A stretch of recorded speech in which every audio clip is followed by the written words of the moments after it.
Hello dear students, this is Mr. Mundetizi, Assistant Professor in Chemistry at the Sanjeevani College, Chafoli.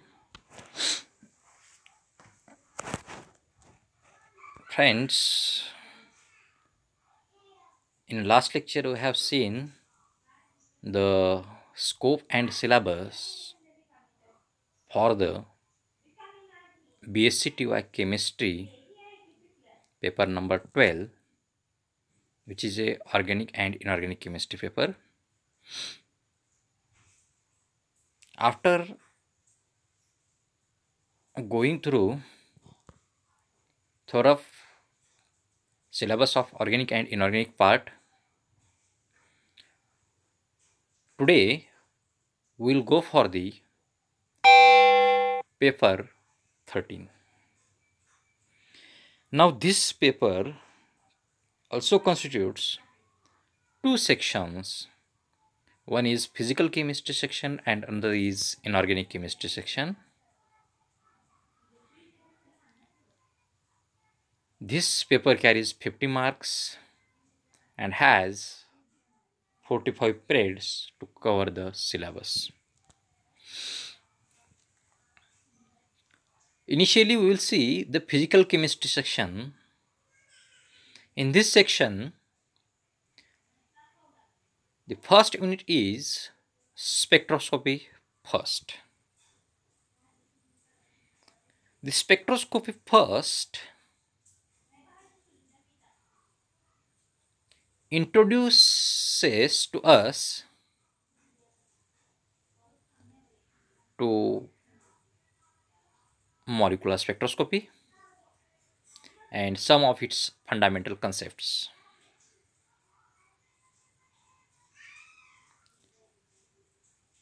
It includes width and intensity of spectral lines, factors affecting width and intensity, and then some spectras. The first spectra is rotational spectra. This rotational spectra is very important from the point of examinations or view of examinations. It includes classification of molecules, then rotational spectra of diatomic molecules, moment of inertia, energy levels of the rigid rotator, selection rule, spacing between spectral lines of diatomic rigid rotator, then isotopic effect, and we will solve some numericals based on the rotational spectra. Generally, what is happening?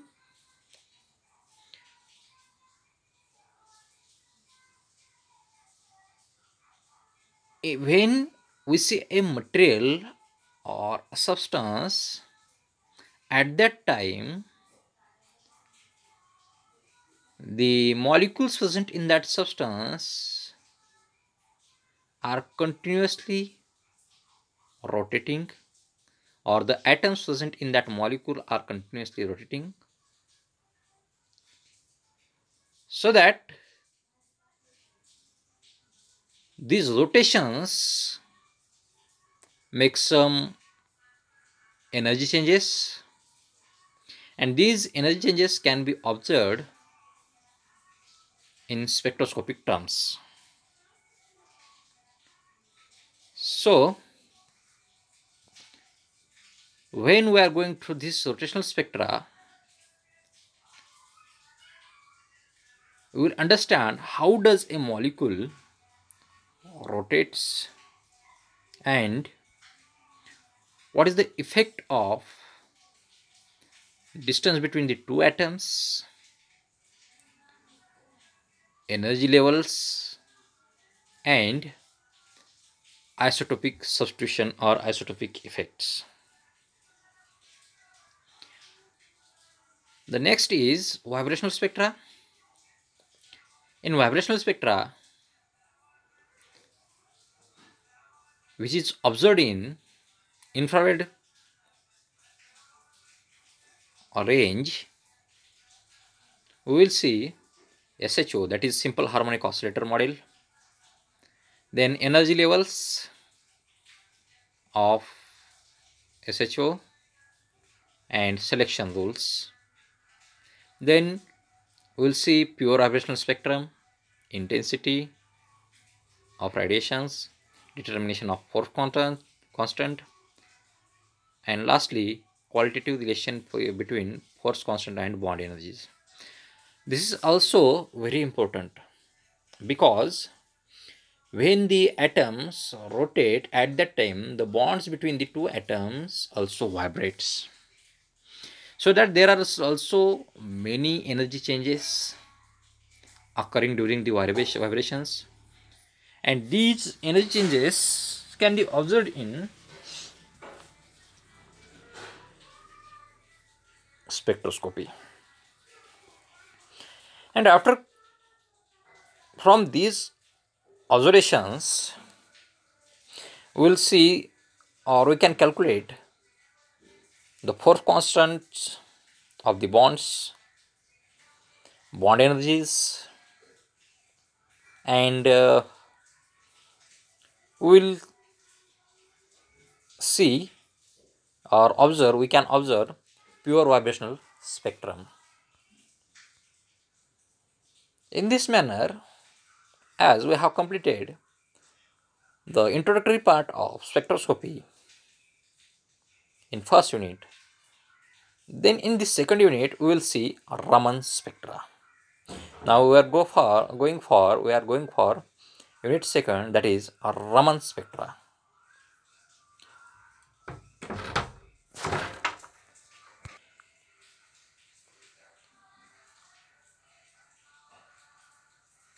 In Raman effect,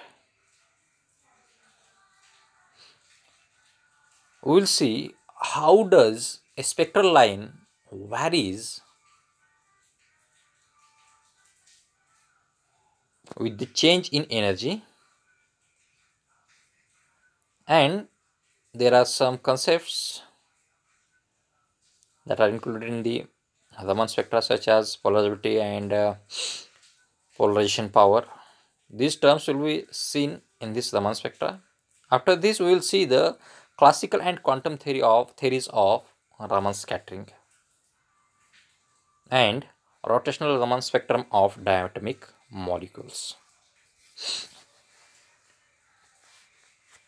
Then we will see the experimental Raman spectroscopy. How does Sir C.V. Raman performed the experiments, and in that we will see electronic spectra next. In electronic spectra, we will see the concept of potential energy curve and Franck-Condon principle.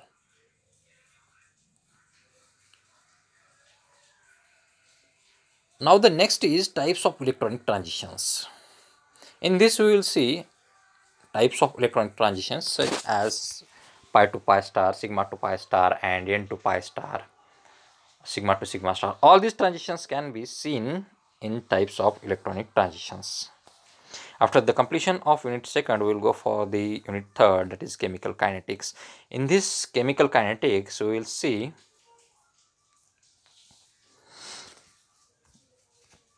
the rates of reactions and their kinetic equations,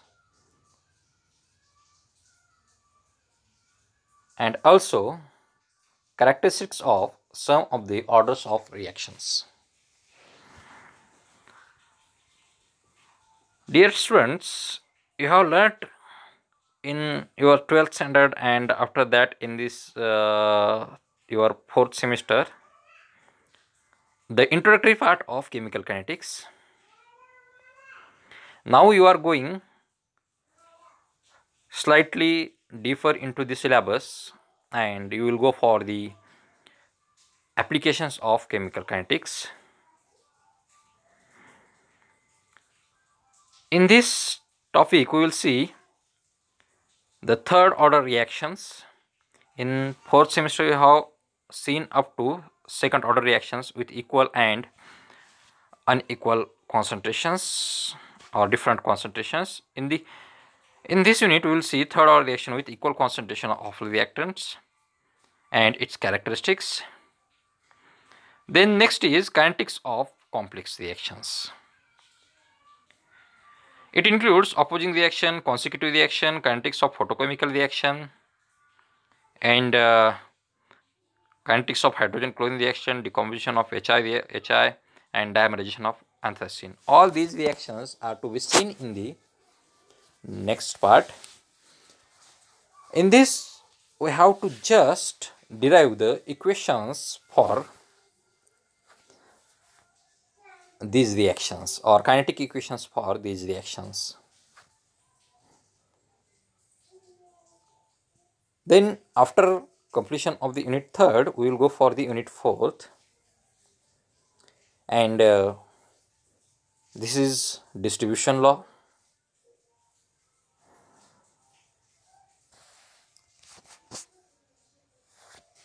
In this we will see initially introduced to the distribution law. How does a solute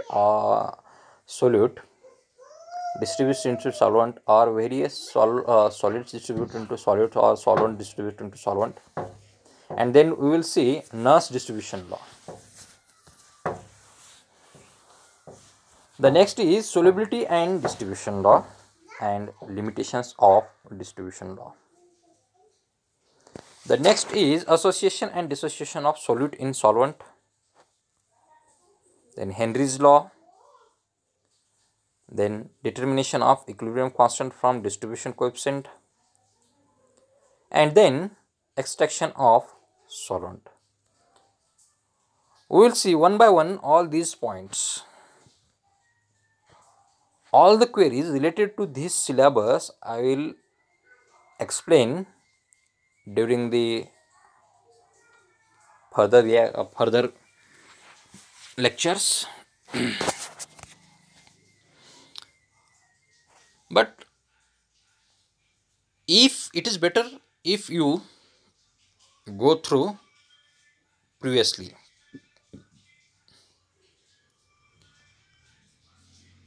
The next point is extraction of solvent and then liquid chromatography. The next point is applications of distribution law. There are many applications of the distribution law in organic chemistry as well as physical chemistry and inorganic chemistry. So we will see applications of distribution law and the numericals based on the distribution law. In this fashion we have completed the physical chemistry part. Now we will go for the unit 5th, that is inorganic section. This unit 5th and unit 6 constitute organometallic compounds and metal carbonyls. This is slightly easier part which do not need much more concentration, but it is also very important from the point of examinations and day-to-day life applications. And what is meant by organometallic chemistry compounds? The compounds which contains carbon metal bond are known as organometallic compounds, and these includes compounds such as organolithium, organozinc, organocopper compounds, organomagnesium compounds, and general example is Grignard's agent. Then tetraethyl lead. All these compounds can be seen in the upcoming lectures. This includes nomenclature and classification of organometallic compounds, their preparation, properties, bonding present in the organometallic compounds, and the applications of alkyl and aryls of aryl organic compounds of lithium, aluminum, tin, and titanium.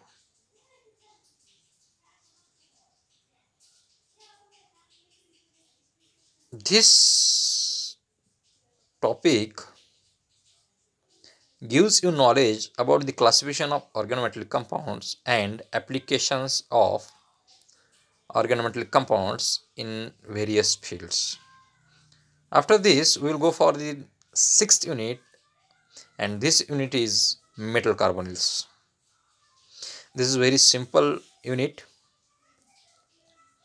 and this unit introduces us to types of metal carbonyls, their preparation, their some of the properties, and the nature of metal carbon bond in metal carbonyls.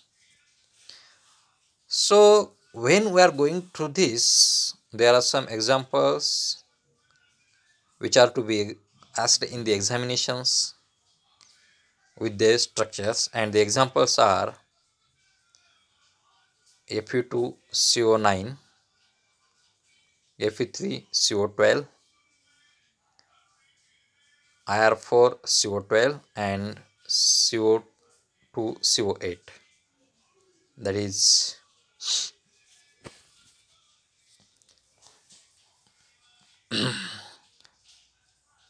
bis also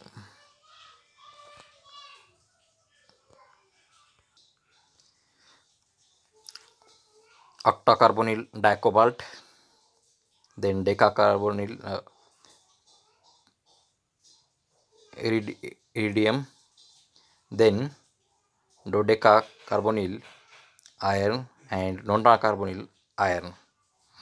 In this manner, we will complete the syllabus, and I will provide you notes, the questions, MCQs,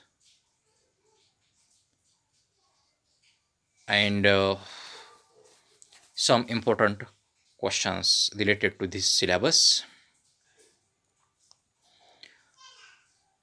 In addition to this, if you want to read more about these topics, then note down some of the reference books.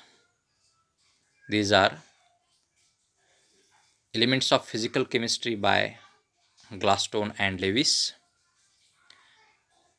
Physical Chemistry by Moore,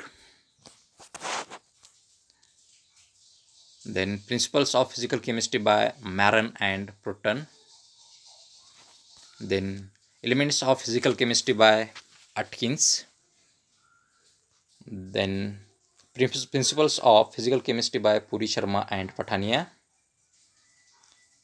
then Physical Chemistry Through Problems by S.K. Dogra and D. Dogra, then Textbook of Physical Chemistry by Soni Dharmara, then Advanced Physical Chemistry by D.N. Bajpai, Advanced Physical Chemistry by Gurdeep Raj,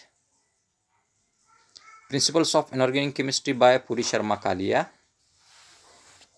Inorganic Chemistry by Gurdeep Raj, then Advanced Inorganic Chemistry by Satyaprakash Tuli Basu and Madan, and lastly Inorganic Chemistry by J.D. Lee. These all books are available in our library. You can obtain it from our librarian, Dr. Bhatani sir, and go through it.